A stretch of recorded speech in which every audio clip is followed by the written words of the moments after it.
धुळ्यातील कुसुंबा गावात भाजपच्या पदाधिकाऱ्याला मारहाण झालेली आहे। भाजप किसान मोर्चाचे उपाध्यक्ष नारायण शिंदे यांना जमावानं मारहाण केलेली असं कळतंय। धुळ्यातल्या कुसुंबा गावातली ही घटना आहे। भाजप किसान मोर्चाचे उपाध्यक्ष आहेत ज्यांना मारहाण झाली। ही दृश्य आपण बघतोय। मारहाणीत जखमी झालेल्या नारायण शिंदेंवर धुळे जिल्हा रुग्णालयामध्ये उपचार सुरू आहेत। मारहाणीची घटना सीसीटीव्हीत चित्रित झाली आहे। पोलीस स्टेशनमध्ये तक्रार दाखल झालेली आहे। अजित पवारांच्या राष्ट्रवादीचे पदाधिकारी किरण शिंदे यांच्या पुतण्याविरुद्ध या प्रकरणात गुन्हा दाखल झालाय। धुळ्यातल्या कुसुंबा गावामध्ये भाजपच्या पदाधिकाऱ्याला मारहाण झाली आणि याच्यामध्ये ते जखमी झालेले आहेत। सध्या त्यांच्यावर उपचार सुद्धा केले जात आहेत। पोलिसांनी या प्रकरणाची दखल घेतली आहे, गुन्हा दाखल केलाय।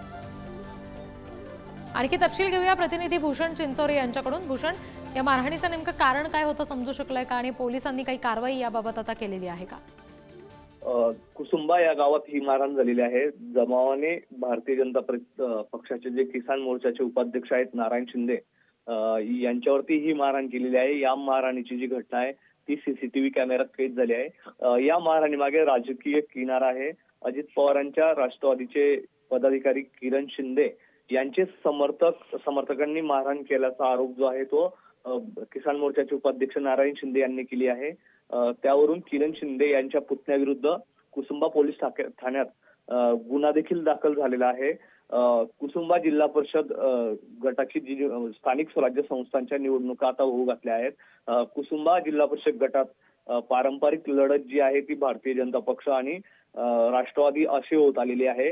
गेल्या निवडणुकीत भारतीय जनता पक्षाच्या सदस्यांनी या ठिकाणी विजय मिळवलेला होता। तर या मारहाणीमागे राजकीय किनार असल्याची चर्चा आता सुरू झालेली आहे। काही महिन्यातच निवडणुका स्थानिक स्वराज्य संस्थांच्या निवडणुका होण्याची शक्यता आहे। त्या पार्श्वभूमीवर दोन गटातला वाद उफाळून आल्याचं या ठिकाणी स्पष्ट झालं आहे। भूषण, धन्यवाद दिलेल्या माहितीसाठी।